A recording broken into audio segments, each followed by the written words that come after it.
Blood રિલેશનનો કોન્સ્ટેબલમાં સખત દાખલો પૂછાયો છે, ધ્યાનથી વાંચવાની જરૂર છે કે એ જે છે બીની પત્ની છે.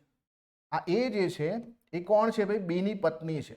તો આ જે છે પુરુષ અને સ્ત્રી આપણે લખી નાખ્યું. સી જે છે એનો ભાઈ છે, આ પત્ની છે ને તો એનો ભાઈ છે સી, તો આ સી જે છે પ્લસ લખી નાખ્યું. ડી એ સી ની સાસુ છે. હવે આ વિચારો કે સી ની સાસુ હોય એનો મતલબ કે સી ની કોઈ પત્ની હોય, બરાબર? સી ની કોઈ પત્ની હોય અને એ પત્નીની કોઈ જે છે મમ્મી હોય, તો જ જે છે એ સાસુ બને ને. અને આ જે છે કોણ છે? ડી છે. હવે તમને શું કીધું છે કે ડી ની જે છે પુત્રી સાથે એનો શું સંબંધ? તો ડી ની પુત્રી કોણ છે?